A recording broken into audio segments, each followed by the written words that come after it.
We are back with yet another episode of the Between the Hashes podcast here on the 515 Podcast Network. As always, joined by Braden Bank and Brock Bierman and myself, Dawson Livingston. Week 5 just wrapped up in the NFL. We're kind of at that weird point in sports, the sports calendar per se. We're in the middle of the NFL season. Playoff baseball's going on. Preseason basketball and hockey starting up. We're kind of getting every single sport going on right now. But as always, we like to start off with, how are you two doing? Braden and Brock, how are you guys doing? Guys, I am conflicted, to say the least. Niners won. That's always great. But if you guys aren't following along to what we're posting on Twitter, first of all, follow us. 515 Podcasts is the handle. But most importantly, I am 0 for 6 on my guesses in the last 2 weeks of doing Game of the Week picks. I don't know how this is possible. Frankly, I think I would have better odds flipping coins than the results I've been getting right now. And I feel like I'm not even making that bad of picks. You guys can go check for yourselves. Like, these are I'm not picking like crazy upsets here. Am I losing my mind? Am I just jinxed? Is this season just an absolute disaster? Can you guys help me out here? How do I make good picks? You know how I make good picks? I see what picks you do, and I just fade. I just All do right, the All right. We try to pick pretty even games across the board, but we've just had some upsets with these ones. Like last week we had obviously Niners Rams. Niners were so injury depleted. We all picked the Rams, and Niners ended up winning that one in overtime. Commanders Chargers. That was the biggest rat line ever. What? That game. Yeah. That one. Like, yeah. I should have known that was too good to be true. Yeah. Yeah, that was a rough one, especially when we all went on the Rams. It almost felt too good to be true, and then obviously Rams can't pick up the fourth. It sure was. We'll get into that later. And then Commanders Chargers, another competitive game, but obviously we'll get into that one. And then Chiefs Jags, the upset of the week pretty much. And everyone was rolling Chiefs, and then we all ended up Chiefs, and then obviously Jags ended up pulling it out. But let's dive in. Actually, Brock, I forgot to ask how you were doing. How are you doing, Brock? How's How we feeling, buddy? I feel like get rid of that graphic, Dawson. That's how I'm feeling. This is how I'm feeling. This photo right here, if you're watching the stream. By the way, this photo was taken during the Iowa State South Dakota State football game that technically never happened, but happened. Iowa State scored on 2 plays, but like that was the entire game. That was the one game that, because my parents had season tickets, that was the one game that year I was actually able to go to because I had to work every other game that year, and it got rained out in like 5 minutes. Yep, it was great. Yeah, I was livid. Yeah, I'm not doing. Yeah, I'm not. Yeah, I don't. You're not doing it. You're not doing the. I'm not doing too well. I'm not gonna lie. I almost got on. I'm not even joking when I say this. I almost got into like a semi-real bad automobile accident where, the lane that I was in was supposed to merge on to the interstate, and the other one that's to the right of me, like, also it just gets added as a lane. And there was a car on that lane, and then a semi that was blocking the lane I was supposed to merge on. So I was about to get sandwiched. And then I got home and saw the final of a certain football game, and I almost kind of wish that the semi would have done the job. Damn. All right. We're 5 minutes in this episode. Iowa State lost. Arizona Cardinals did something, and he has to watch Jaylen Brown be the primary ball handler on his basketball team. I can't say I blame you, man. I'm gonna be honest. Thanks That's a rough for life to live. reminding me about that. That's Thanks a rough for life to live. reminding me about that. Oh my goodness. Oh God. Yeah. We might as well just start talking about that game specifically because we don't have to go in order of the week. I feel like we should probably talk about the bigger games first. The elephant in the room? Is that what we're Well, that if we're game? talking about the recency elephant in the room, we would be Okay. talking about last night, but because we're recording here True. on a Tuesday. But True. no, the probably the weirdest way I've ever seen a team lose, and it doesn't shock me that the Cardinals did it. For those that don't know, the Arizona Cardinals are on a 3-game losing streak, all by single possession, all in different ways of blowing those single possessions as well. And each one kept getting worse. You know, the Cardinals forced a safety late against the 49ers. The 49ers, Christian McCaffrey just looked like MVP caliber Christian McCaffrey towards the end. Snuck out with actually had a field goal kicker. You know, the one week where everybody was blocking field goals too. So it was like, of course, this is the one that goes in. Next week, Cardinals come back against the Seahawks in in the fourth quarter. And then, you know, their head coach, who has a defensive background, allows their team, well, not just that, but there was a terrible kick that resulted in the Seahawks getting in to perfect position to win off of a field goal. But still, also bad defense from a head coach who has a defensive background. And then this week against the winless Titans, arguably the worst team in the NFL, the Cardinals had a 21-6 lead, and they lost 22-21 in one of the most entertaining ways. If you're not an Arizona Cardinals fan, had a fumble at the 1 yard line from I'm blanking. Was it Charles Smith Wade? Is that the corner that fumbled it?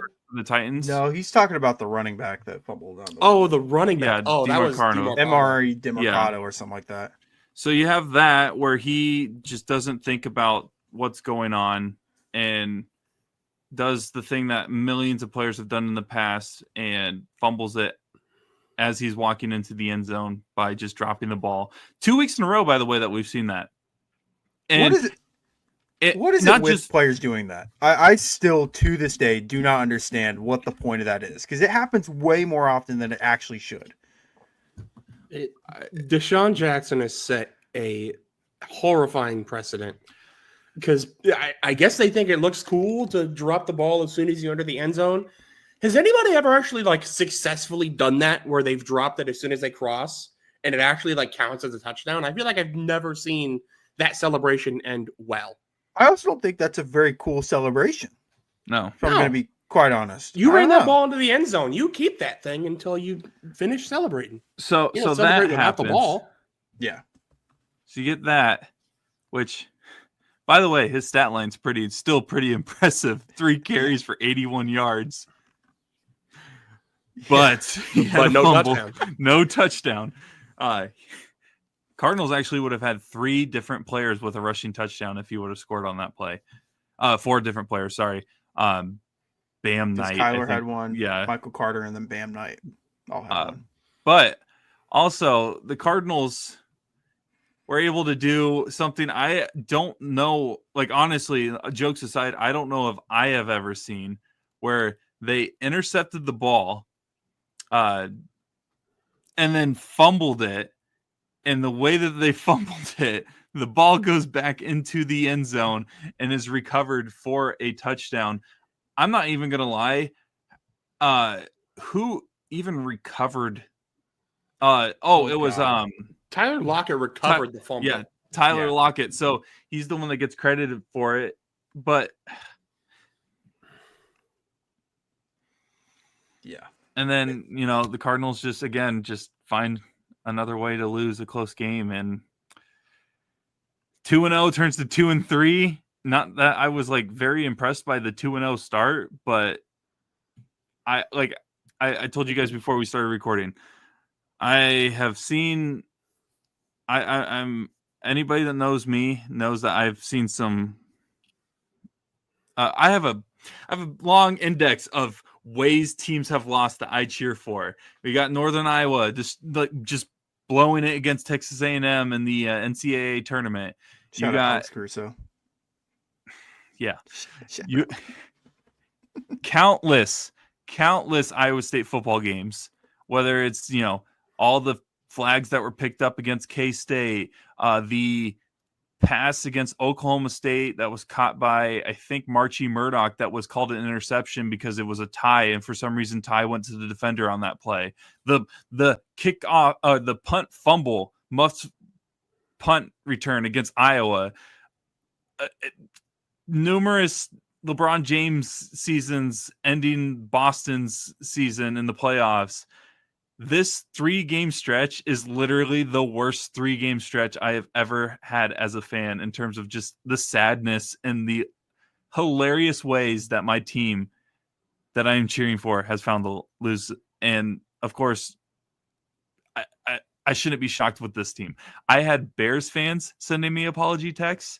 I had people in my office offering to give me like treats as a way to apologize for what I had to go through last weekend. It's a new all-time low, man. New all-time low. 22-21, Titans win. I want to give up watching NFL this year, dude. I'm just done. I have talked a lot about my hatred for fellow NFC West teams. There is a reason why I don't talk about how much I hate the Cardinals, and it's not because my fellow co-host is a Cardinals fan. It is because the Cardinals are not a team that you can hate.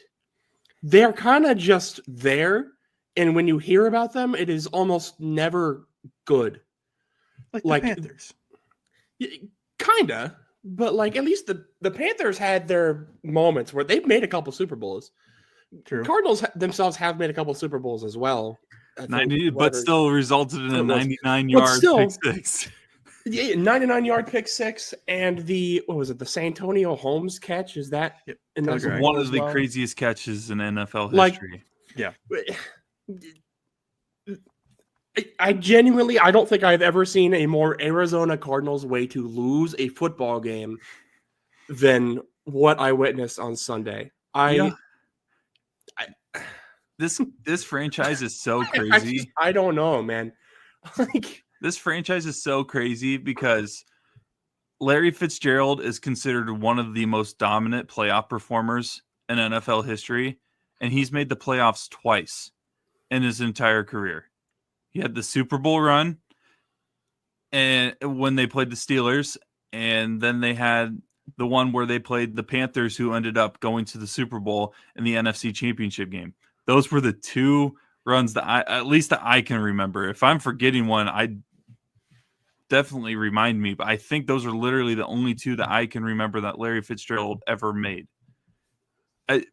Which would be a total Arizona Cardinals thing to do, to have one of the most dominant playoff performers, and he's just, only made it actually twice. I now know what it's like. I've always kind of known, but the NBA teams that you're who would cheer for this team? They're not even teams that are just god awful and you're wondering why they're bad. It's those that are just kind of there. Honestly, the Pacers before this recent resurgence of the team, where they're just there and you're not sure why, and they kind of have some moments where it's just kind of memeable. The Lance Stevenson era was something, but it's. And then I'm assuming you guys have seen the clip of Gannon after the game, or not after the game, after the fumble into the end zone. Not a good look. Cardinals fined him today. And $100,000, right? Yeah. Mm-hmm. I don't want to guarantee it because I'm worried that I'm gonna jinx it, but he will not be coaching in Arizona next year. Yeah, I kind of feel like we're at that point in the season with a couple teams where it's just we know certain head coaches aren't going to be the head coach the following year. And I wasn't even sure that he would be on the hot seat, but like this last 3 weeks specifically, that's tough. Sometimes it's just the way you lose, which makes it feel more dramatic. And you're right, with the way the Cardinals have lost these last few games. Jonathan Gannon, he's not on like a super hot seat because they did go 2-0 to start the year and they did look impressive. And Marvin Harrison's coming around, so he's starting to look better and better each week. But it's pretty warm. His seat is not cool. It's not cool. What? It's pretty warm. This isn't the best comparison probably, but watching the Cardinals under Gannon, at least especially the last 3 games, has felt like watching the Scott Frost Huskers, where it's like you have these games where like they look like they're competitive. By all intents and purposes, they should be winning these games, and then they just 3-9 team of all time. They snag defeat from the jaws of victory.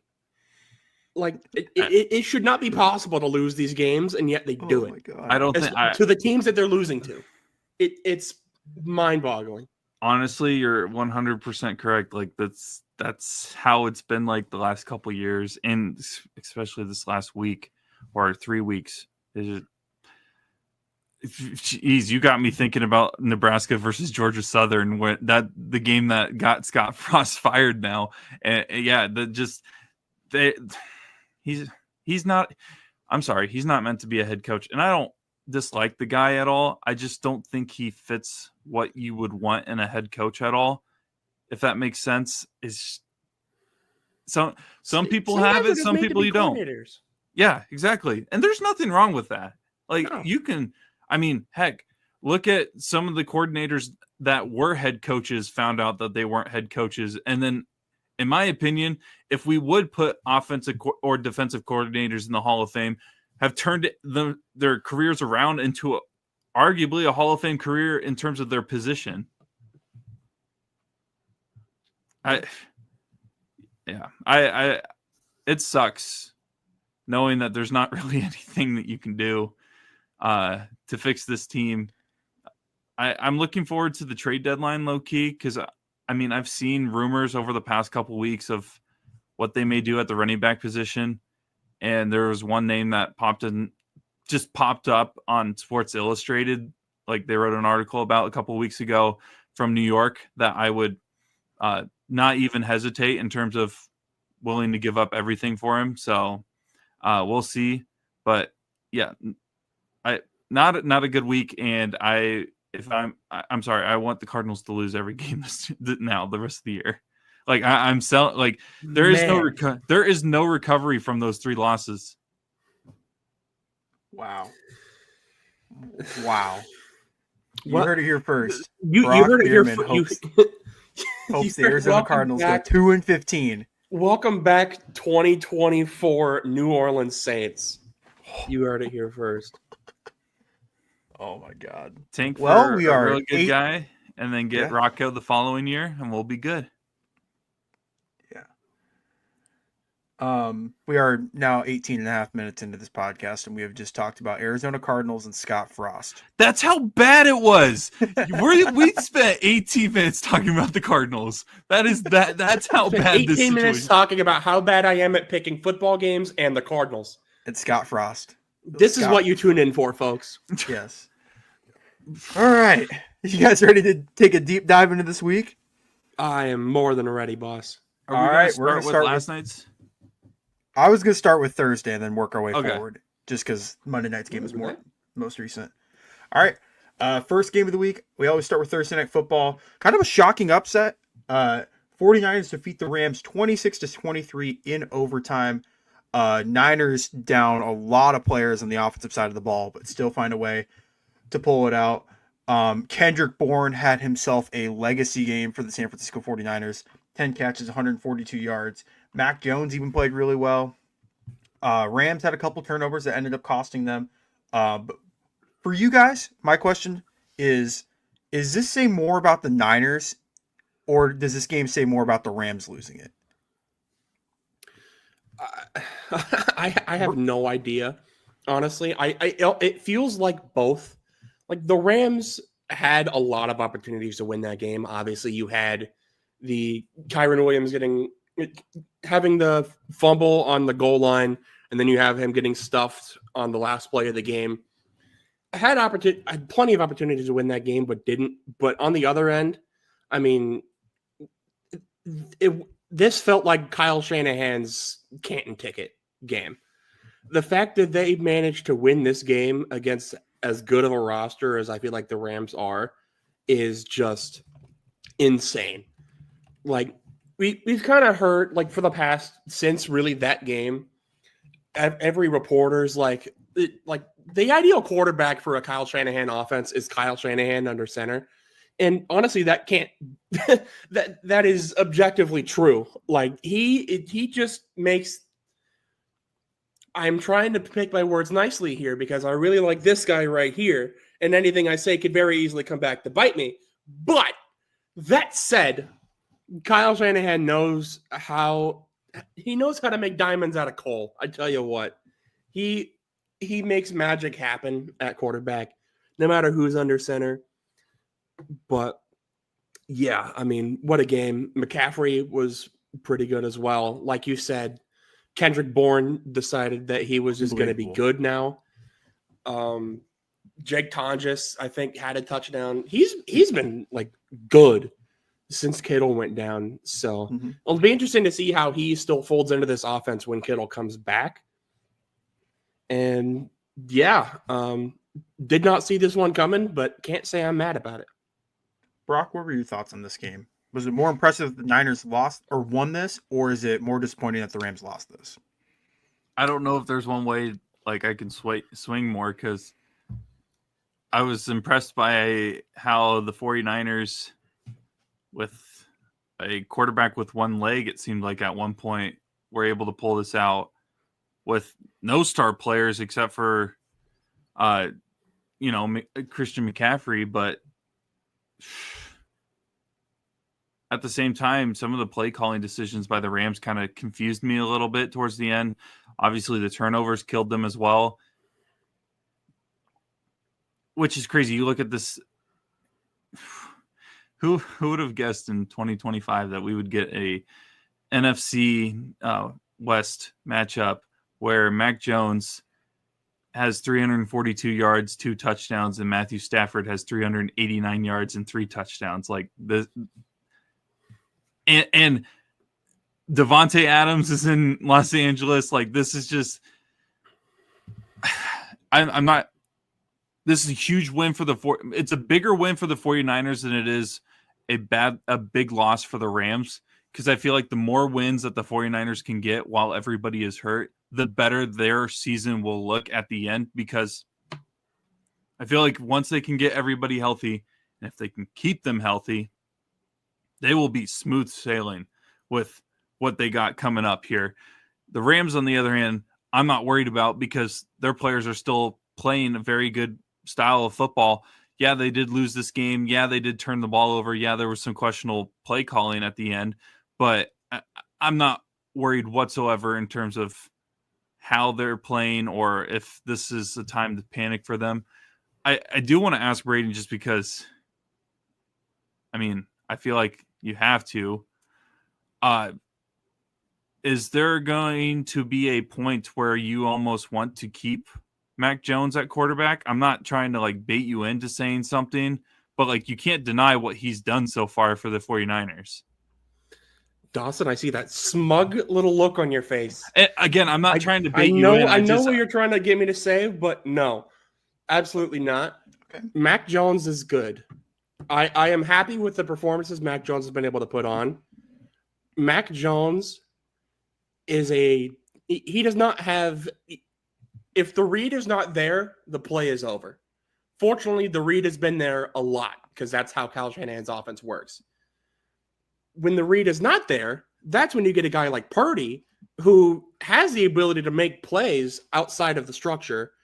And I mean, sometimes it works, sometimes it doesn't. We saw it a lot at Iowa State, but he's a guy that can make things work on schedule. And he's a guy that can make things happen if he needs to off schedule. So there's a lot of value in that when you're looking for a guy that can win you games in January, February, as opposed to September, October. So for the money, I would not be mad if it was Mac Jones. for the actual performance of who I think is better, I think it's still pretty easily Brock, even with the performance that we've been seeing. I don't know, man. We might have some quarterback controversy in San Fran. I think we might have one in KC too.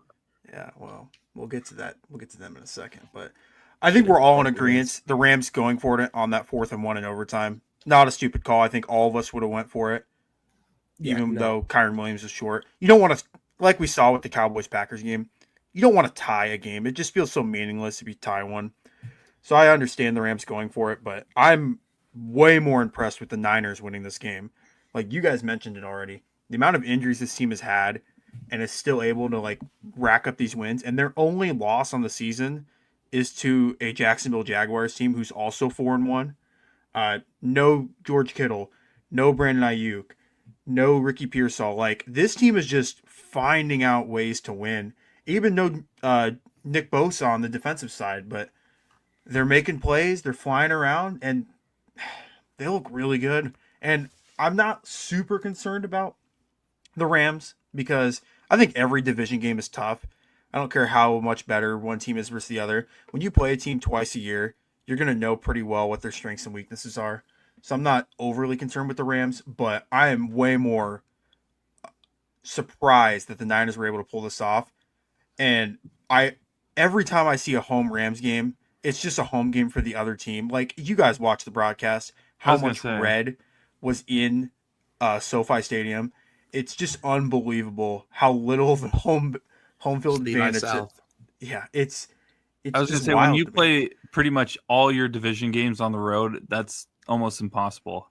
Yeah, but I was really impressed with the Niners and what they were able to do because, again, all three of us were all in agreement that the Rams were going to win this game, and kudos to the Niners for pulling this one out. Shanahan, if they do what I think they're going to do when everybody's healthy, he will just run away with this Coach of the Year award.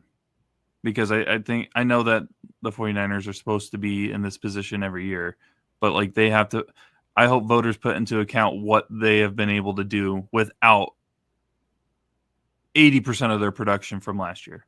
If not more than 80% of the production. Because they don't even, I know they traded away Debo, but they don't have Debo on this team.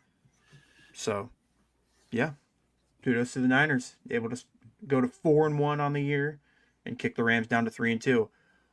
Next game that we're going to talk about is the London game that happened on Sunday morning.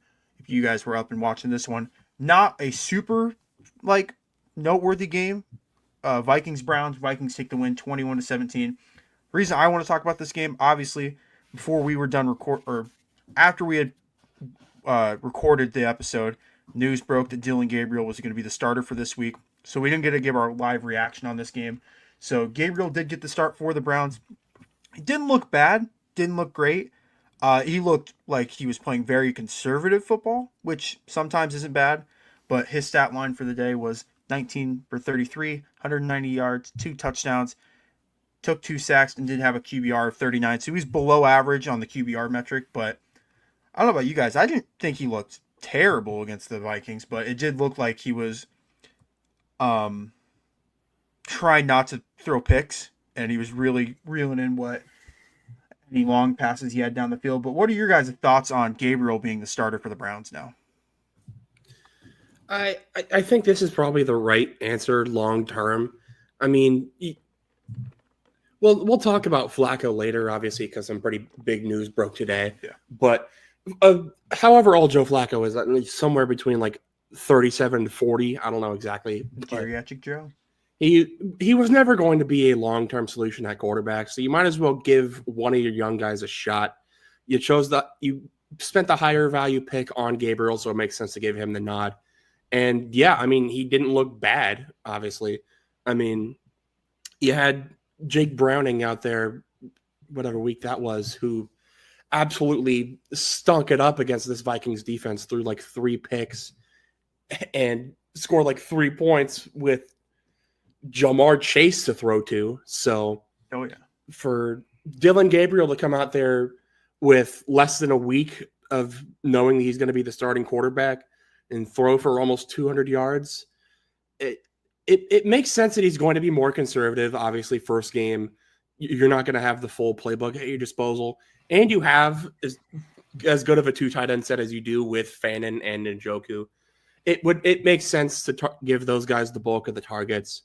And yeah, I would say, especially with how good this Vikings defense is, this is a very good sign for a very tumultuous QB situation going into the season. Gabriel's got a good ball. He's got a good ball. I like how he throws the football. And you know it's good when I have people who I'm watching the game with that don't know who he is. And the first thing they said watching him throw the ball once was, oh, he's got a quick release and knows how to sling that thing. But the height, he's gonna be in a situation like a lot of quarterbacks that are built like him.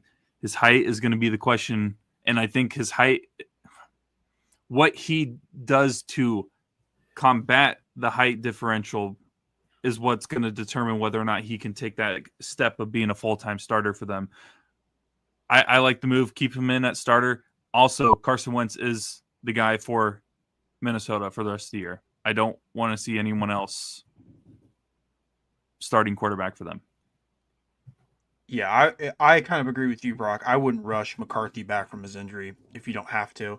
But I think what surprised me most about Gabriel is he was able to get a bunch of different guys involved, which is kind of hard for a rookie. It feels like if you're a rookie, your first time getting the start, you want to throw it to your best guys. So for the Browns, it'd be Jerry Jeudy, David Njoku, guys like that. But he had a completion to 8 different receivers, which I thought was pretty impressive for him, and didn't turn the ball over. Granted, they didn't end up winning, but I think we can all agree the Minnesota roster versus the Cleveland roster, there's a pretty substantial difference. But I was impressed. I was impressed with what Gabriel was able to do on Sunday morning. And we actually just had some Browns news that broke today around noon. Joe Flacco, who was the starter and obviously got benched for Dylan Gabriel, is on the move to division rival the Cincinnati Bengals. What are your guys' thoughts on this move? I mean, good for the Browns to get some value out of a quarterback you had no intention of keeping long term. This is for the Bengals. I mean, I guess. I mean, it can't really get much worse if you don't have any faith in the quarterbacks you have on roster beneath Browning. I mean, that Browning has been straight up terrible this year. You can't keep putting him out there and expect to win games. I mean, yeah, you don't have Burrow, but at the end of the day, this is still the year that you need to get results. Just like you're paying as many guys as you're paying, you need to be able to win games when you can win them. And Browning's not going to win you games. So I guess Flacco he's a little bit better than Browning, but with as terrible as that offensive line is, like I feel like it's kind of just my catchphrase at this point is how bad the offensive line is at the Cincinnati Bengals. I was talking about earlier with Mac Jones not being able to move. Joe Flacco is 40, man. Them knees don't work like that no more. So trying to get him to make a play when things are starting to go down behind the offensive line. We'll see. Jamar Chase is going to be leading the team in tackles by the end of the season. He's down there somewhere. At least he better be. He's gonna be all pro defense and offense. It's literally it's that graphic. The graphic. You guys know what I'm talking about. It's Penei Sewell versus Jamar Chase when they were in that 2021 draft, where it was you have Penei Sewell being able to block for the quarterback, or the quarterback getting absolutely smoked trying to throw it to Jamar Chase. Obviously, it ended up working out pretty well for him drafting Jamar. They made it to a Super Bowl, but that only works when you have a quarterback that can throw the ball, can make plays and throw it deep accurately as well as Joe Burrow can. When you don't have Joe Burrow back there, it just doesn't work. Is it safe to say that their window is closed? I won't say it's closed yet, but they got about a year or two left. Man, they got to fix that defense. That defense is bad. They have a lot of things to fix. If we're being honest, it's really just that quarterback and wide receiver room right now. That It's the Joe Burrow and then the wide receiver room that's keeping them afloat. Right. Yeah, because when they made the Super Bowl, they had a good defense. Like they had playmakers on that side. They had Jesse Bates still. They had Trey Hendrickson before he got paid. They had a bunch of other guys in the defense that were able to make plays and make it all the way to the Super Bowl. But it just feels like this year they just A, can't get stops. B, their quarterbacks just mainly Jake Browning just keep throwing picks and turning the ball over. Like that Lions game, which we'll get into later, they were down 7.5. No, I'm sorry, they're down 11 at halftime. It's still like 2-possession game. You're still in it. Obviously, Cincinnati gets the ball to start. I think the first pass play out of the get-go, Jake Browning throws the worst interception I think I've ever seen straight to Alex Anzalone. And Detroit scores a couple plays later and just kind of blows this game open. So I think if they can just limit the turnovers, which I don't know if Flacco can do at the age of 40, we'll see. But we need to find a way for Flacco to get on the Steelers to complete the AFC North tour. We found a way to have the best and worst interceptions in the same weekend. One of them resulting in a touchdown for the team that threw the interception, and then the other one, Jake Browning just being Jake Browning. Yeah. Man, yeah. Should have but cut it me. does. Do you guys think that Flacco is going to get the start this week for Week 6? You can't. I would assume so. You can't put Browning back out there, dude. You can't. I saw they cut the current backup, Brett Ripien. Yeah, you can't put Browning back out there, dude. I guess the only chance Flacco has of not starting is if they don't want to give him the reins yet because he doesn't know the playbook, which is fair. But I think the only play he needs to know is Jamar Chase is down there somewhere. Yes, that's what I'm saying. Yeah. Browning should not be stepping foot on the football field unless there's an injury this weekend. That's the only reason that he should be touching the field. I kind of wish that the Bengals traded for Jameis. I'm not going to lie. Because I think Jameis with this offense, oh, Lord, it could have been 2019 Tampa Bay Buccaneers all over again. They'd have the same amount of picks, but they'd have like double the amount of touchdowns. See, my question is I want to know who they've been calling. Because if this is who they got, this was not their first call. No. The report came out a couple weeks ago. They were talking about Malik Willis, but I don't know if that was actually like something. Well, see, if I was them, I would have called. I don't know what they would have had to give up, especially with recency stuff, to get this guy. I honestly would have called San Francisco. It's too late now. I think that was one I saw as well. But I mean, Mac Jones, Brock Purdy might be out for who knows how long at this point. Yeah. So I like this Browns new approach to the offseason. They just sign a bunch of quarterbacks, and then they just trade them away, and they're like, oh, we're going to stick to 2. Remember, because going into the regular season, they had Gabriel, Shedeur Sanders, P.J. Walker, Joe Flacco, and Kenny Pickett. Well, they traded Kenny Pickett to the Raiders. They traded Joe Flacco to the Bengals, and now there's, we're just going to keep Gabriel and Sanders. We're just going to see how it goes. And they're getting draft assets for it, too. Brock's muted. Oh, no, I muted myself on purpose. I was trying to do my Sanders impression. Oh, yeah. I don't know if you guys saw that video of them. Yeah. Yeah. All right. It was really bad. Okay. That's enough talk about the Cleveland Browns. Unless for a team that we said that we cannot talk about anymore, we talked a lot about. Yeah. But I mean, they are inevitable storyline today. They are. So, all right. We're gonna skip over Colts Raiders. We're gonna skip over Giants Saints. Although shout out to Spencer Rattler getting his first win in the NFL. And Braden, what was the stat you said before we started recording? This is the first quarterback drafted by the Saints to win a game since 1998. Who was Taysom Hill drafted by? I think Green Bay. He was a UDFA. Okay. Or that too. Oh, okay. Yeah. Duh. And then obviously, for those that don't know, Drew Brees started off his career in San Diego. And then what? Yeah, for NFL casuals out there, I'm just. Honestly, I sometimes forget that he started out there sometimes. But yeah, it's a crazy stat. Crazy stat for the Saints. But we're gonna skip over Cowboys Jets as well. Next game we're gonna talk about Broncos. I want to ask one thing about the Cowboys. Let's see it. Is Dak Prescott a dark horse MVP candidate? Yeah, They can start yeah, I'd stringing say some so. wins together. Yeah. He's slinging the ball. Who would have I thought would that this guy certainly would? say they are they're certainly beating expectations right now Oh, from where we they've thought they'd impressed be. me for sure. Because, dude, that entire offense has looked really good, even without CD. Like, Honestly, you would have with told me. how shaky comeback player of the year is Javonte Williams like is he just gonna win it? Like, did we already know the answer by week 5? Probably. He keeps this pace up. I know we Can don't you talk. get I guess, hurt and then can you get hurt and win the award in the same year? Because Joe Burrow could win it again. but he's already won it twice. I think winning comeback player for the third time, hitting the three-peat and comeback player of the year is crazy. That would be hilarious. That would be, man.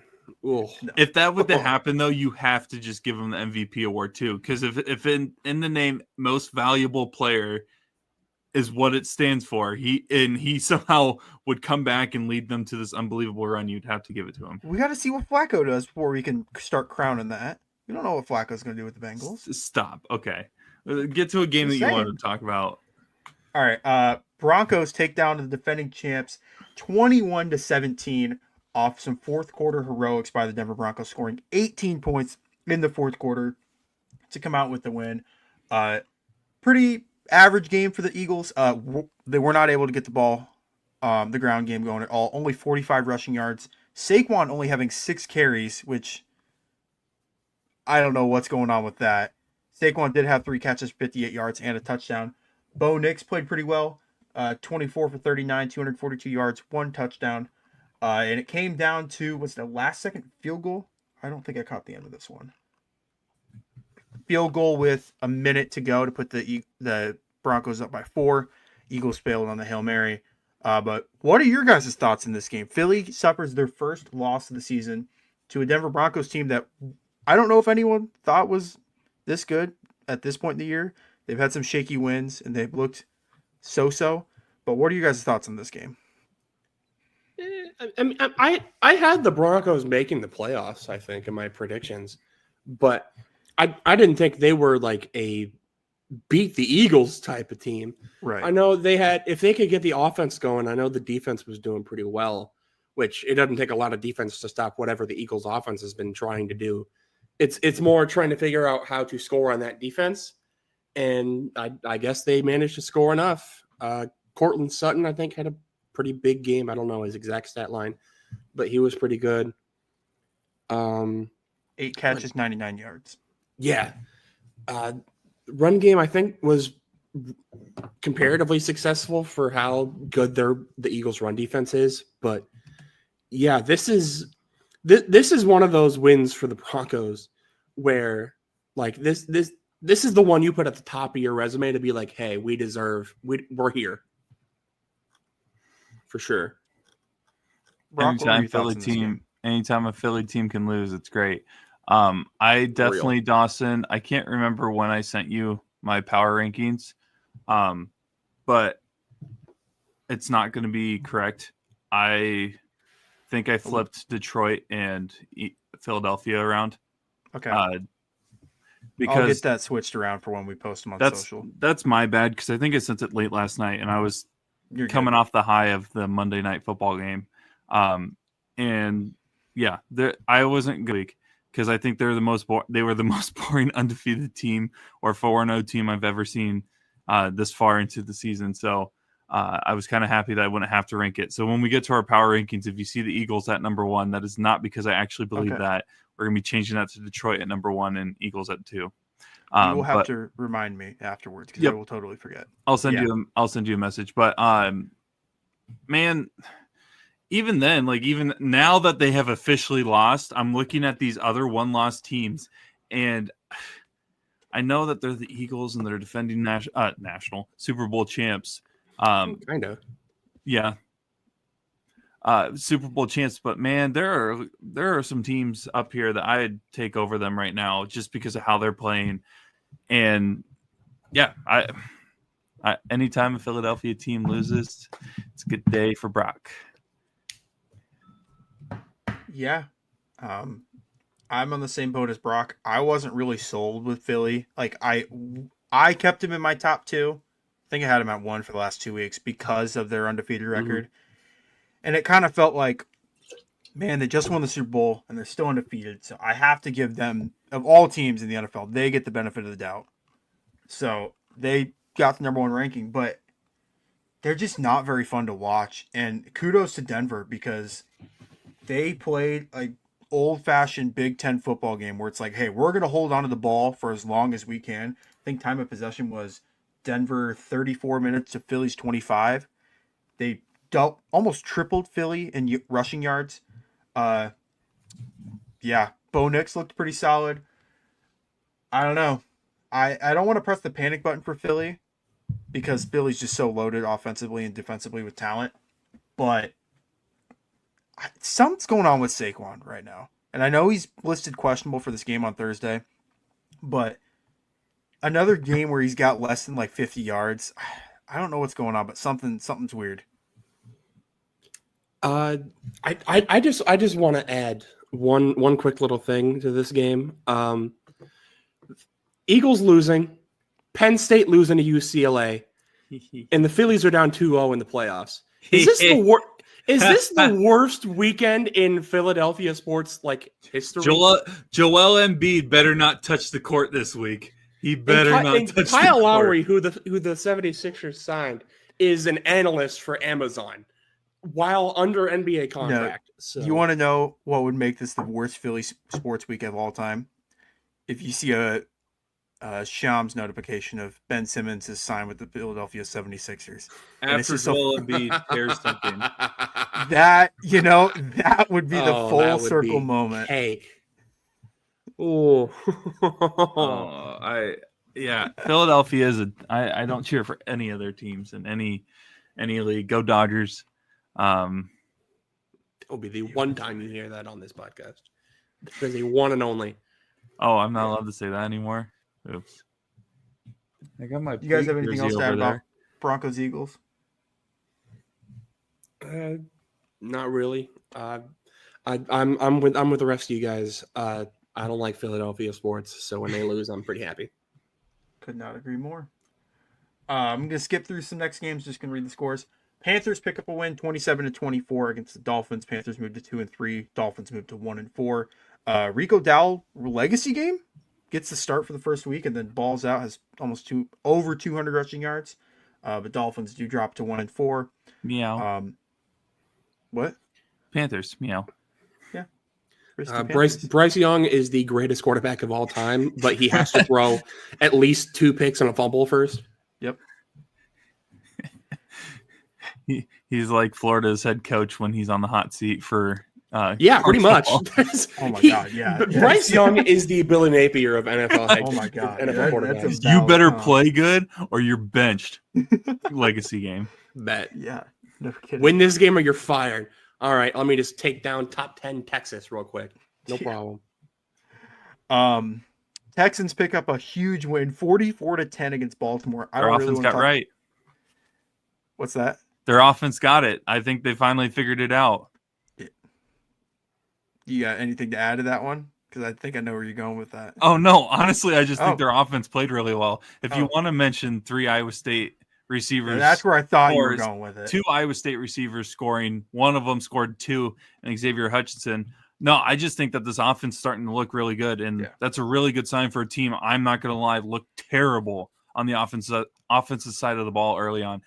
Offensive line will be the final decision on whether this team can take that next step, though. Braden, any thoughts on this one? The Ravens. This might be a new low for Baltimore Ravens sports history. Is it time to wrap it up? Is their season over? I think that Super Bowl in 2013 might have the most leverage on a coach keeping their job. I disagree. Ever. Glenn Rivers. No, he's the Doc Rivers. No, we've had this conversation before. A Super Bowl. Okay, a Super Bowl. You're probably right. We've had John Harbaugh should have lost his job probably 3 years ago, if we're being completely honest. Brock, I wish Hunter was on here right now to talk about Glenn Rivers. Octavius Rivers. Yes. Yeah. Oh my God. And of course, with the injuries and their defense, just what the hell's going on back there? Can you not, Cat? Thank you. Yeah. The Ravens. It might be time to pack it up. I mean, you're 1-4. You have the same record as the Titans right now, which is crazy. So, yeah. For a team I had in my top 5 after a loss, I think might be. I think that was the only team I've ever had in my top 5 with a loss the previous week. Since like this week is the first time I've had that since week 1. So for a team I had so much stock in going into to just be terrible, it's just compounding on bad takes for me. Sticking with that NBA comparison, this Ravens team is giving like Kevin Garnett, Paul Pierce, Nets, and like Lakers, Steve Nash, and Dwight Howard vibes. Just like you look at the names on the roster and you're like, oh, this is a Super Bowl contending team. What do you mean they're 1-4? It's the 03 Lakers when they brought in like Karl Malone and Gary Payton. Yeah. Oh, dude. We have a lot of NBA comps. We're all pumped that the NBA is getting ready to start in a couple weeks. Tis the season. Yeah, I can't wait to watch the. There's one silver lining with the Ravens. They're in a weak AFC. Like the AFC is a crapshoot right now. Like, who would have thought? Yeah, honestly, I thought the AFC was the dominant conference, but it is just the exact opposite at this point in the year. But I'm going to just go through some of the current playoff teams right now. Indianapolis, they've played well through 5 games. I will give them their flowers. One fumble away from undefeated. They are, but for me, it's the same thing as the Vikings last year with Sam. I'm waiting. I'm waiting for this pumpkin mode by Daniel Jones. If it never happens, I'll eat my words on it. But I'm waiting on that one. Bills just suffered a loss to the Patriots. Then we have the Steelers. Steelers' offense has looked shaky, to say the least. The Chargers are okay, but they just suffered a major injury at running back. Injuries. Jags. They just keep getting injured overall. Yeah. And they're on a 2-game losing streak themselves. Right. So. And they can't get Burrow. They can't get Herbert any protection at all. No, because I think Alt is out for a little bit, and obviously Rashawn Slater was ruled out for the year. He's got more. He's been sacked more than Andrew Luck. Wow. That's to give you an idea of how bad their protection is right now. You hear the Andrew Luck, Joe Burrow comp, but I almost like that one more, the Herbert and Andrew Luck comp, than I do the Burrow one, if that makes sense. I'll bring it up when we talk about the Chargers game, or when we get to that game. But there's a stat that a Chargers fan of mine sent me last night. And then just real quick, the 5 through 7 teams are Jags, Broncos, Patriots. As much as I'm a believer in the Jags, they are on an all-time high right now. Denver has looked shaky through this first 5 games. I know they beat the Eagles, which is good. And then the Patriots, I have a lot of Patriots stock, but who knows if they can keep with this role that they're on. But just saying, for Ravens fans, they are 1-4, and that is concerning. But there is a little silver lining with the Ravens this far this season. We already talked about your Titans versus Cardinals. This was the shootout of the week. Buccaneers for Seahawks, 38-35. Buccaneers go on the road. Baker Mayfield has an unbelievable game. 380 yards, 2 passing touchdowns. Emeka Egbuka, good Lord, stepped up with no Mike Evans. And I don't know if it's 100% healthy Chris Godwin, but 7 catches, $163, 1 touchdown. And even Sam Darnold. Sam Darnold's playing really well with Seattle. 340 yards, 4 touchdowns, did have an interception. JSN had 130 receiving yards. Does it say more that Tampa Bay was able to pull this one off and win, or are we at all concerned about Seattle? I don't know, man. I really have no idea. Because again, Seattle's one of those teams that I feel like you can never really truly count out, because the minute you think they're bad, they're going to turn around and win like 6 straight. It's I don't know. Great win for the Bucks though. Emeka Ibuka, we want to talk about more runaway guys for awards down the line. You can go ahead and submit the ticket now. Emeka Ibuka is winning Offensive Rookie of the Year. Yeah. That there's nobody's even going to come close to that title. If you were to tell me if you were to tell a Carolina Panthers fan 2 years ago that Baker Mayfield and Sam Darnold were going to put on one of the best duels we've ever seen, and the best jersey combination, and neither of them were going to be on the Panthers, I think, and they were going to be stuck with. I won't say stuck with yet. Whoa, but man, it is Carolina Panthers fans have. They know. If you're a Carolina sports fan, you know how it is. Yeah. All four of them. I was just talking about how Dak might be a MVP candidate. I will be the front and center person rooting on for Baker Mayfield to take home MVP this year. I didn't pick him for my player of the week. You'll see why in a couple seconds, but also I can't every week just glaze this dude and then not look like that, like a stand. So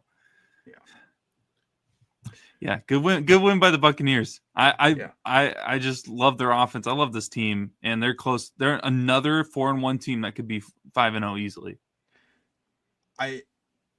Every time I see these Sam Darnold and Baker do really well, I go back to that 2018 draft class where they had all the quarterbacks taken. And for a while, it was literally just Lamar and Josh that were carrying this class. But now you have Baker, who's really good, Sam, who's looked really good the last 2 years.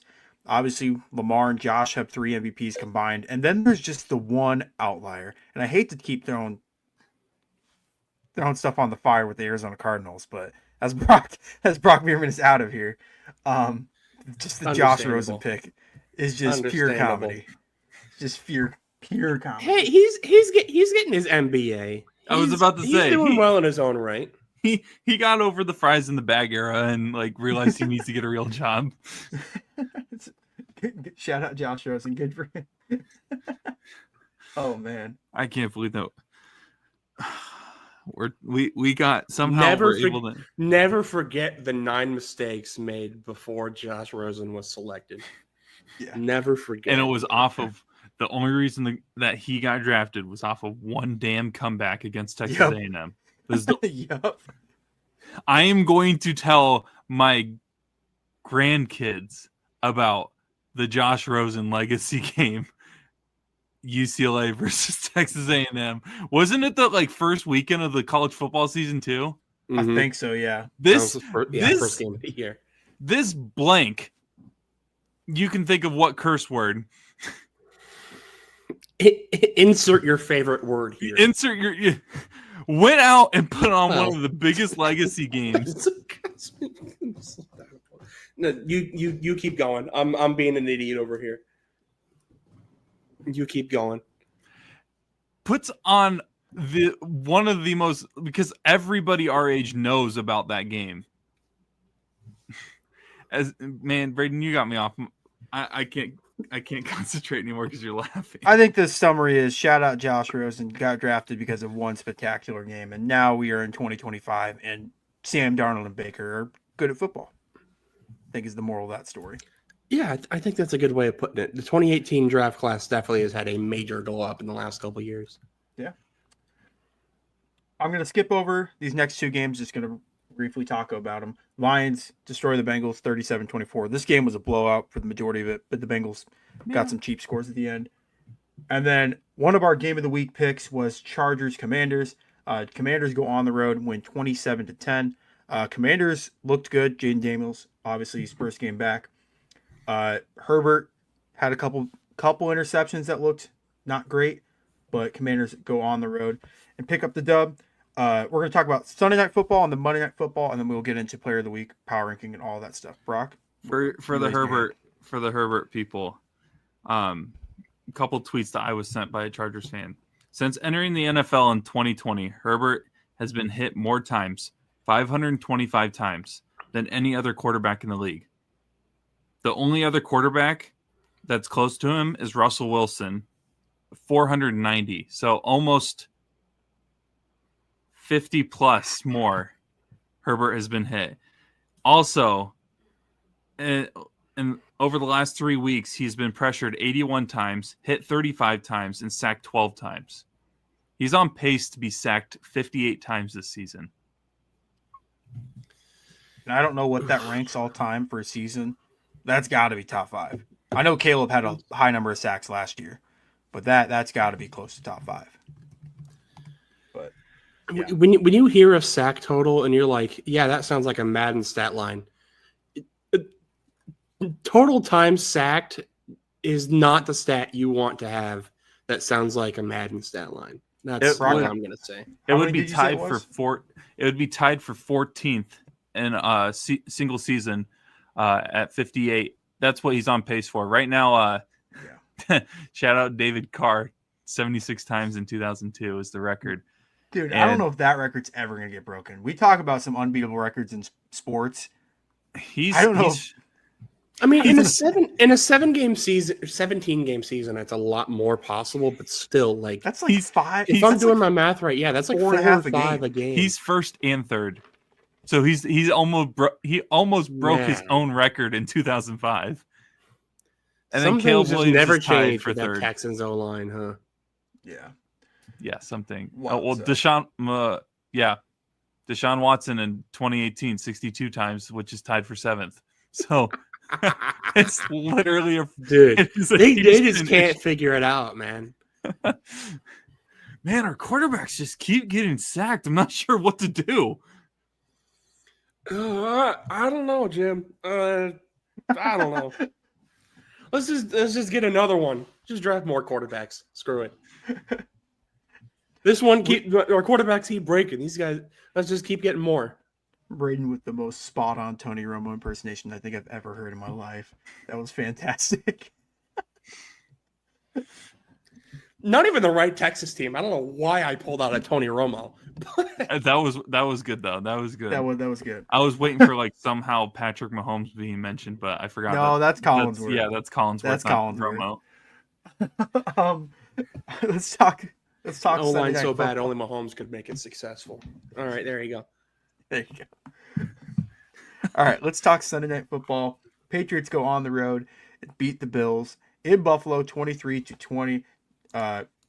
Patriots look really good. Main storyline I want to talk about, Stephon Diggs' revenge game. A game I didn't think we'd ever see this year, and a game I don't think you guys thought we would see this year at some point. But 10 catches, 146 yards, and really in that second half and fourth quarter, was the guy that was getting open for the Patriots, and I think ultimately was the reason they won. Drake May didn't have any passing touchdowns, but what I like, didn't turn the ball over, which is good. Josh did have an unfortunate interception, I think close to the red zone at some point. They'll lose a fumble as well. Patriots kicked the game-winning field goal with, I think, was it like a minute and a half left? Or no, less time than that. With 15 seconds left. Sorry, I'm getting my games mixed up. But what are your guys' thoughts on the Patriots ending the Bills' undefeated streak? Yeah. Tell you what, I've had a lot of bad takes so far this season. Patriots grabbing a wild card spot. It looks a lot better now than it did last week. Only other thing I really want to mention is, why is Ramondre Stevenson like getting the ball? What dirt does he have on Mike Vrabel? He had I think it was 9 touches for 20 yards and 2 touchdowns with 2 fumbles. Dude, you're telling me Travion Henderson couldn't have gotten that and more? Come on. I understand the concept that NFL teams have goal line backs, because you want guys that are obviously bigger, heavier backs that are easier to get into the end zone. But it just feels like there's a couple guys in the NFL that are just these touchdown merchants. They don't do anything else the rest of the game. It's just, it's the 1 yard line. Stevenson's going in. Or for the Chiefs, I feel like every time they're on the 2 yard line, it's Kareem Hunt. Every single time. Yeah. But yeah, I couldn't agree more with your statement about Henderson. But Brock, what were your thoughts on this game?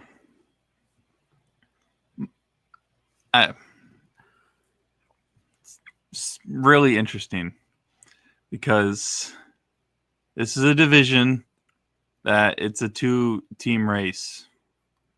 If we're being completely honest, it is between these two teams, and the Bills are in a weird position where they've been title contenders year after year, but haven't ever even made an appearance to the Super Bowl yet. So at some point, they're going to hit the, well, if it's not going to happen, we need to just blow this up situation. Then comes the Patriots, who have a good roster, a good foundation for the future, potentially, a quarterback that is manageable in terms of being able to deal with what he's got. I mean, he only had 7 incompletions in that game. There were a lot of fumbles on both sides in that game as well, but the Patriots' future, if we would invest in teams that didn't make the playoffs in terms of stock 5 years from now, where they would be, the Patriots would be a team I would be investing some money into. Dude, Drake May looks really, really good thus far. Chicago drafted the wrong North Carolina quarterback is what I realized. True. Just, 7 years after the fact? Yeah. I know it was like there was there were a few things that happened in the middle. Yes. Nah, there was a Sam Howell era, and I don't even know who was after Trubisky, but yeah. But third time's the charm. Yeah. Drake May has looked really, really good for the Patriots thus far. I think he's like second in completion percentage in the NFL right now. Or I know he's at least top 3 or 4. I can look that up real quick. If you would have told me that at the start of the year, that is not a Drake May stat that I would hang my hat on. He's second.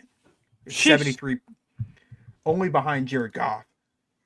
But I think of Drake May, I think of this almost like, I know everyone uses this comp, but I'm going to use it. The mini Josh Allen, big, strong, athletic quarterback that's got a cannon of an arm. I just didn't know how good his accuracy was, but he was throwing some ropes on Sunday Night Football and really throwing guys open and made some unbelievable throws to Diggs. He had one play where I don't remember who the edge rusher was on Buffalo, but he's like stiff-arming him away. He almost had, remember the Baker Mayfield play from last year where Baker's literally running and has one arm on the defender and just throws a rope for the first down. He had one to Diggs on Sunday Night Football to keep a drive alive, and I couldn't be more impressed with the Patriots. And like Braden, I also picked the Patriots to sneak into the wild card.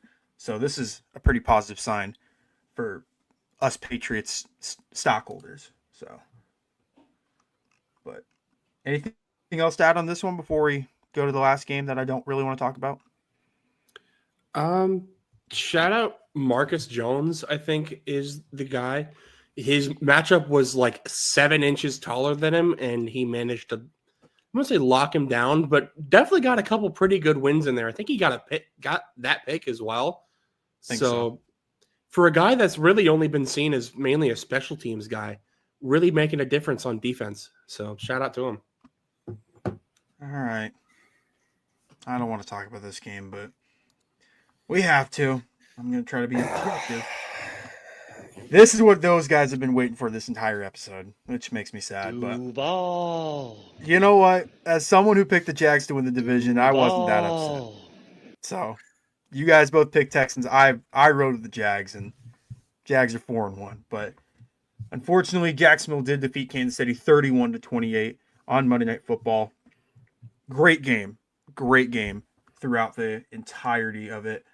Jacksonville scored some fourth quarter points, had one of the more bizarre game-winning touchdown plays I think I've ever seen in my life.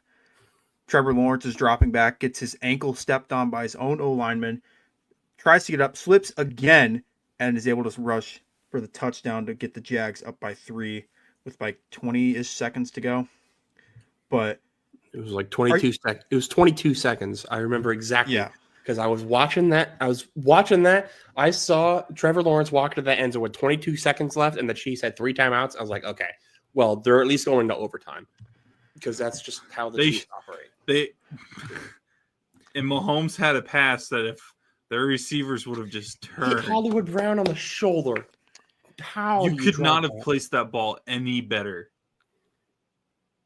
My question for you guys: Are you guys more impressed with Jacksonville being able to pull this one off, or is this a concerning moment for Kansas City?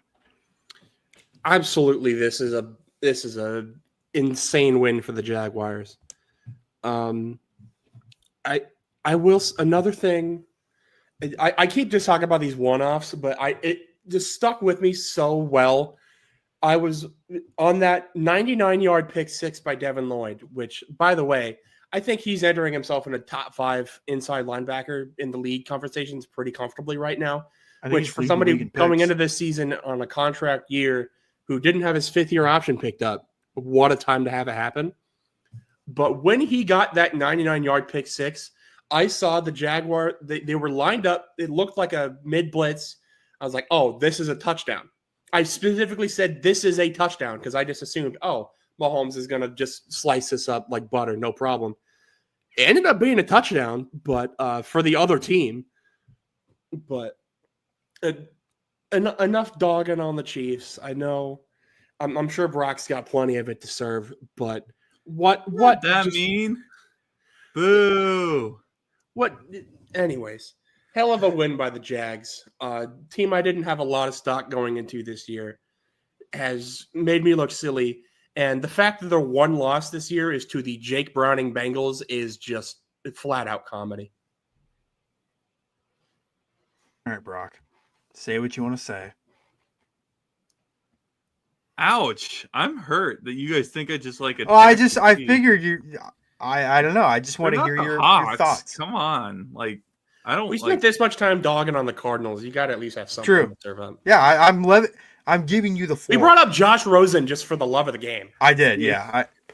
So feel free to be a Cardinals fan. You got to be like the Offspring song. You got to have no self-esteem. So like it doesn't like they just can't hurt me. So only, but okay. Getting to this game, I was completely wrong on Jacksonville heading into the year. I didn't believe in the new coach. Didn't believe in Trevor Lawrence after a couple years of picking him as MVP. Dark horse. I didn't believe in what they were doing. I didn't like the pick of Travis Hunter. This is by far more of an impressive win for the Jaguars than it is anything about the Kansas City Chiefs losing their 3rd game of the season. I will say the fact that Hunter did get hurt last night, I hope is a sign that the Jaguars may put that into consideration in terms of where he plays a little more versus other spots. By the way, had an unbelievable catch. Just unbelievable catch for anyone, not just a rookie. And then the 99-yard pick six that like 5 different times I went, oh, this is when he's going to get tackled. Oh, this is when he's going to get tackled. And just somehow just kept trucking his way down the field. And then, Trevor Lawrence falling twice, tripping twice. I'm not a big fan of a lot of rules in the NFL, but this is one of the few times I might actually be a little happy that you have to be down by, contact of a defender or whatever, because that's college. That's game's over. That's down. Was it 4th down? No, but they didn't have any timeouts. They would have had to run to the line of scrimmage, spike the ball. That would have been the most this is kind of wrapped up. They lost all momentum in that play kind of situation. And and honestly, credit to Trevor Lawrence for not giving up on that play. A lot of quarterbacks, if that happens to them, they freak out. He did not look like he was even worried about what was going on in that situation. Mahomes set up his receivers for a chance to either tie or take the lead, throwing it right to Hollywood Brown. Just didn't turn in time, was Brown. Again, it's not about the Chiefs will still be in contention for a good playoff spot, if not the Super Bowl as well. But the Jaguars, 3-0 at home. I know that it was a mix of Chiefs and Jaguars fans there, but that was the first time I felt like there was a home field presence from their fans. So, if they keep this up in a division that is a little more competitive in terms of looking at the records now, but historically, none of those franchises have been consistent contenders for championships. So I don't know. Right time to be good, I feel like, is where Jacksonville's at. Shout out to the Jags. They played really well. I can't even. The only person I can be upset at one person. Pat Mahomes. No. Oh, sorry. No. Because even though he threw the pick six, for every pick six he's thrown, he's had 40 amazing plays in his career that have counteracted the pick six. And pick sixes happen. It's just a part of the game. I'm not giving him too much. And credit to Devin Lloyd. Made an unbelievable jump and was able to house the 99 yards. Chris Jones on that last play. I don't know if you guys have seen the clip. Yeah, it's not a good look. Dude, that is Albert Hainsworth-esque. If that's not giving up on a play, giving up on the game, I don't know what is.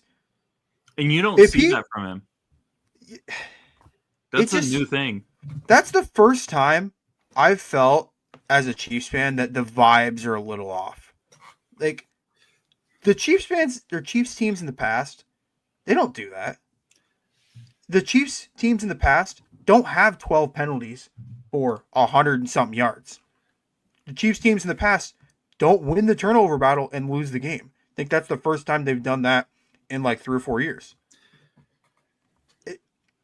I think they'll be fine, but the Chiefs beat themselves more than Jacksonville won this game, in my opinion.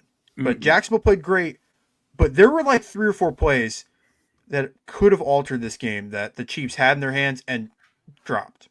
Makes you wonder if there's some off the field stuff distracting this team this year.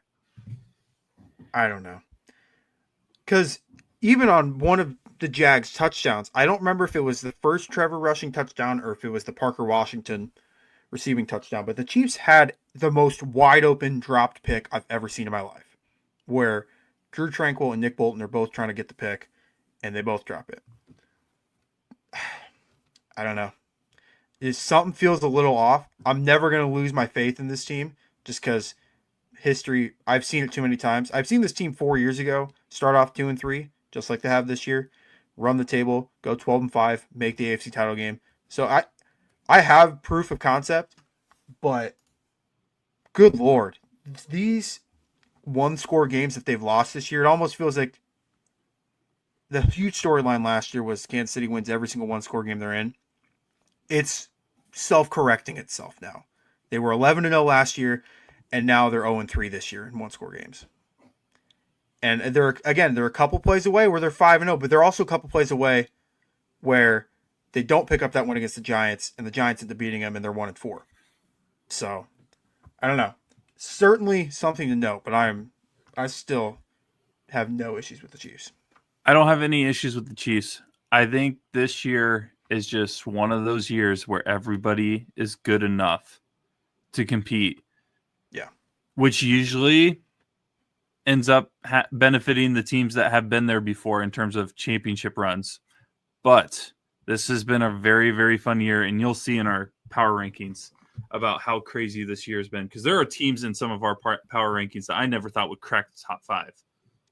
I think I've had a different 4 and 5 every week so far. Yeah. Like this has just been an insane year, and we're 5 weeks in. Let's get into those power rankings. Why don't we? Braden, I'm going to start with you. You want to give us a rundown of your power rankings? I think I have yours correct. Yeah. Just give us the rundown. That looks right. So number 1, I have the Detroit Lions making their way up to number 1. Had them number 3 last week, behind the 2 undefeateds at the time.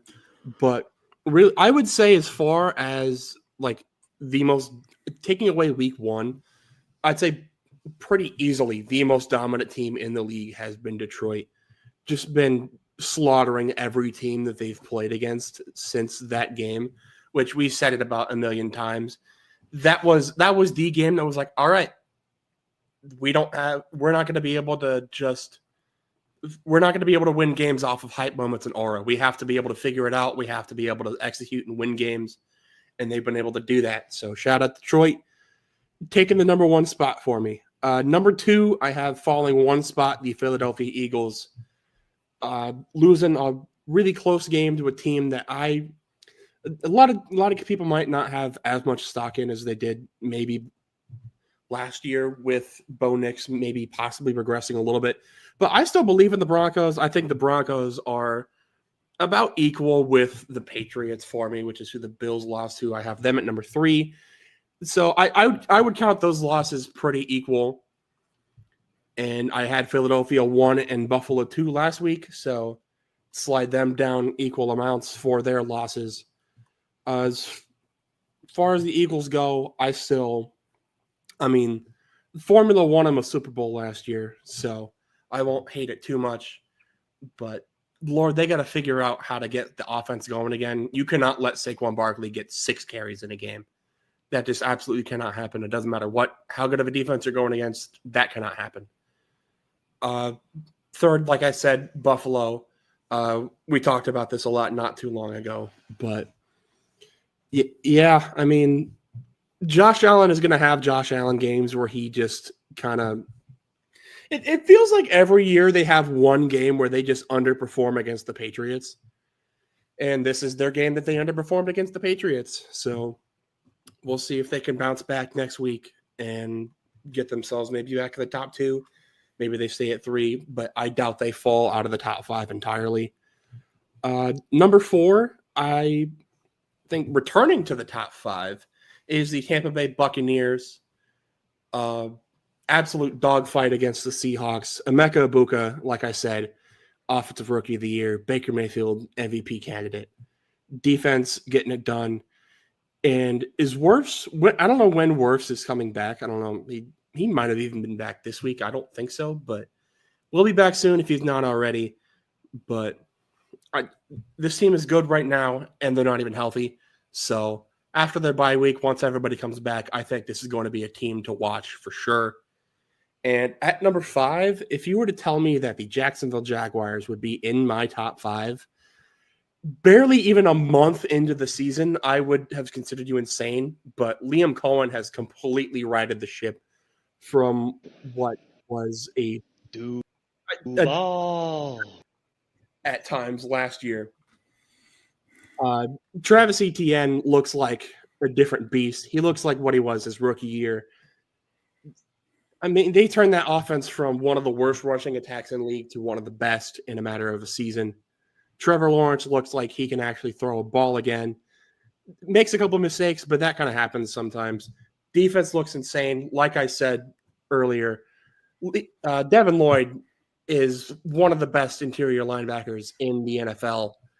And time to have it because he needs a new contract, and by Lord, he's going to get it. Very good power rankings. Brock, do you have anything to comment on Braden's power rankings before we move into yours? It was hard filling this out, so I don't have any issues with this. As you will see when mine comes up, I actually ended up making a switch here mid-show. Lions should be at 1, Eagles at 2. Tampa at 3 is where I had them. They are unranked last week, but I think I even said last week that I wanted to put them in my top 5. I just couldn't based off of, morals and how I rank these teams. And honestly, the only reason they're not number 2 right now is because of who they lost to. And that's the number 2 team in the Eagles. Because while I do put into consideration how well these teams are playing currently, I also put into consideration who they have lost to. Or similar to how probably the AP poll should be ranking college football teams. So give me the Lions at 1, not 2, like the graphic says. That will be updated when it's posted on social media. Eagles at 2, Buccaneers at 3, Colts just staying at 4. Very, very good win, but you beat the Raiders. Congratulations. And then I have the Bills going all the way down to number 5 because I feel like looking at some of these teams and who they lost to, think the Packers. It's a coin flip between who has the worst loss, really, for me, in the top five. Because Tampa lost to Philadelphia. Philadelphia, lost this week. And Detroit lost to Green Bay week 1. I don't know. I could easily switch Indianapolis and Buffalo 4 and 5, but Buffalo does not deserve to be in the top 3 after last week. Braden, do you have anything to say about Brock's power rankings before we move into mine? Yeah, I mean, good list. Like you said, kind of with mine, this is kind of an interesting point to be at where you have a lot of teams with very similar resumes. I think I probably have a little bit more stock in the Patriots. Yeah, I don't think that is that crazy of a loss to knock them from. Well, I had them at number 2 last week. To knock them all the way down to 5, I think, is a little bit more rash of a decision than I would make. But like I said, I mean, you could put like 6 or 8 teams in there, and I wouldn't be too mad at it at really anywhere you put them. So I'm not mad at this at all. And for me, like I said, the way I kind of rank these is based off of resume and performance, who they've lost to, where I would rank those teams. And for me personally, I would probably take, the Rams, who have beaten a couple teams or who have played a couple teams on here, over the Patriots. I'd take Green Bay over them. It's one of those things where it's like I look at that stuff, and again, 3 through 5 is probably interchangeable. I personally would say right now I wouldn't move 3 at all, but the Bills could easily still be number 3 for me. But I don't know, the Sunday Night Football game in Buffalo. I mean, you got the whole theatrics of the like, this is the last Sunday Night Football game in the stadium, blah, blah, blah. Like, let's go Bill. They did the whole pregame thing, and I was like, you can't do that for a team that historically is not great when the spotlight is on them. So it's not a good loss, in my personal opinion, for the Bills. But again, there's a good chance that they might bounce up in my power rankings next week. Ladies and gentlemen, for the first time all year, we all had the same number 1 team in the NFL. We all have the Detroit Lions as the best team in the NFL. I know my graphic still has the Eagles in the background, but I'll get that changed before that gets posted. But so 2 things I need to work on. But you guys are getting the beta run. Yeah. Shout out to podcast listeners. Y'all are the real MVPs. Yeah. Y'all get to see you get to see us at our least perfect. Yeah. Most definitely. But again, you guys mentioned it. Other than their week 1 loss to Green Bay, this team has looked so dominant. Both offense and defense. They just look so well. I love the 1-2 punch of Jahmyr Gibbs and Montgomery. Amon-Ra St. Brown is unbelievable as the wide receiver 1 for the Lions. And they even have skill guys that can help them out, like Sam Laporta, like Jameson Williams. They have so many guys that can help that offense. Defensively, I still have my concerns and still have some questions, but that front 7 is just unreal. And I know the Lions had a pretty big loss of starting corner Terrion Arnold. He's going to be out for the next few weeks, or more than that, I think. But I still have a lot of faith in the Lions at this point in the season. I decided to keep the Bills at 2 over the Eagles. And I think the reason why is just I think the Patriots are a slightly better team, in my opinion, than the Broncos. And I know both teams, Bills and Eagles, lost at home. So that was kind of a wash for me. It literally just came down to that. Buffalo is on thin ice with me, though, because outside of this game, I think that was the first real opponent they've played all year, but they've just looked really dominant because Baltimore looks shaky, and I think they've had a game against Miami and then the Jets. So I still have my concerns about Buffalo. Philly, they got to figure out their offense. Like Braden said, in no world should Saquon Barkley only be getting 6 carries in a game for 30 yards. That's unacceptable if you're an Eagles OC. But Eagles are still the defending champs for a reason, so they have to stay in the top 3. And then I do have Tampa Bay still in my top 5 at number 4. I really like what Tampa Bay is doing. They're doing this with all the injuries too on offense. No Bucky Irving this week. No Mike Evans. I don't want to say he's still injured, but Chris Godwin's still recovering from that pretty severe injury last year. Like Braden said, don't know when Tristan Wirfs is going to come back. It just feels like injury after injury, Baker Mayfield's still finding a way to win games. So I have to keep them in my top 5 for this week.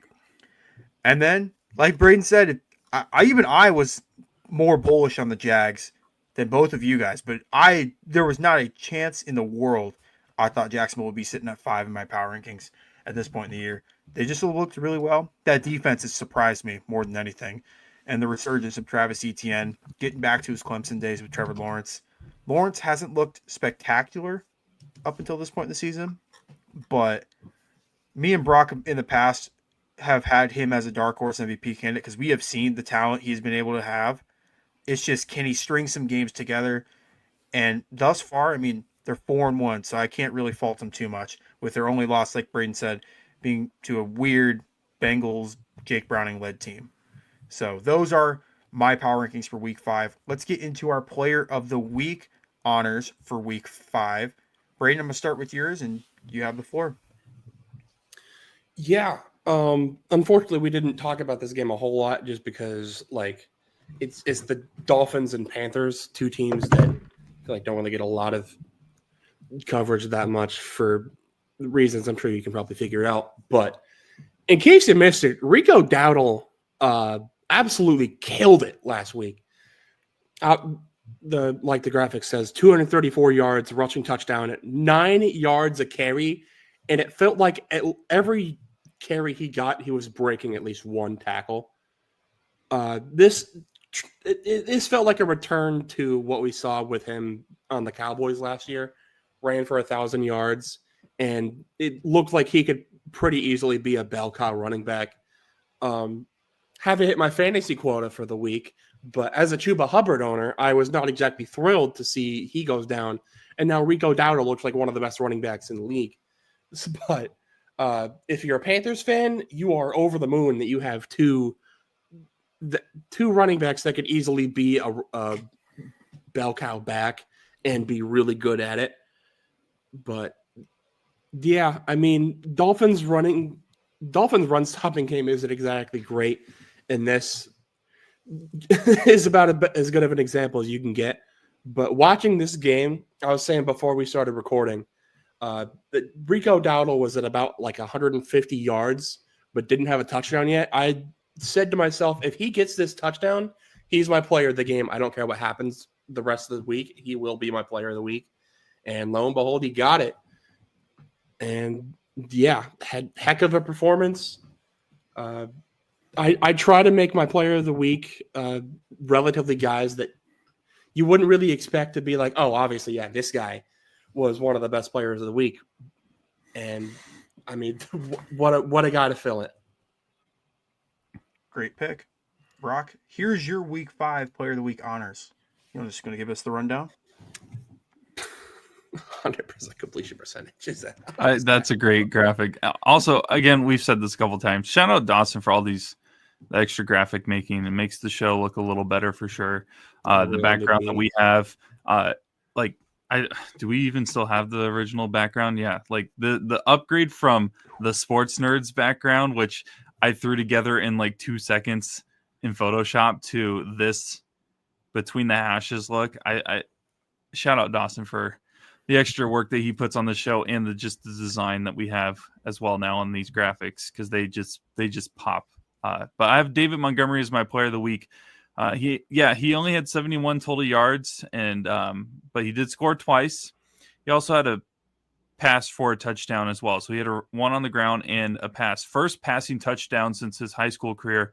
Some people don't know, but he was a mixture of a running back and also threw it a couple times in high school, which Iowa State fans kept waiting for the time that he would throw for a touchdown, but it never happened in his Cyclone career. But honestly, I don't know if the stats is why I consider him the player of the week more than kind of the storyline of his performance in Cincinnati. For those that don't know, his sister was in an accident, I think a year or two ago, that resulted in her being in a wheelchair due to being paralyzed. I don't remember if it's from the neck down or from the waist down. Either way, still living in a wheelchair. First time that she has been able to see David Montgomery play since the accident. So he got to play in his hometown or home area in Cincinnati, Ohio, in front of his family, and he got to throw and rush for a touchdown. The videos of the Bengals fans like celebrating with her as he was playing one of his more impressive games is just it warms my heart. I feel like this might be more of a like biased because I'm a huge Iowa State fan or whatever. Like I had to make him player of the week because I feel like that storyline would have went untalked about just because the game wasn't necessarily close, and how cool of a moment it was for him. And anyone that like has watched Montgomery even after his college career like knows how like he's puts off like he's a stand-up guy. I mean, heck, the state of Iowa is doing Boy Scout ads for him because of his Scout days as a advertisement this year. He is he's probably Detroit's RB2, right? On depth chart wise. Sonic and Knuckles, by the way, they tied the record for most games as a running back duo with both scoring a touchdown, which is impressive because they're both I guess Montgomery's a little up there in age, but they're both like kind of playing their best ball right now.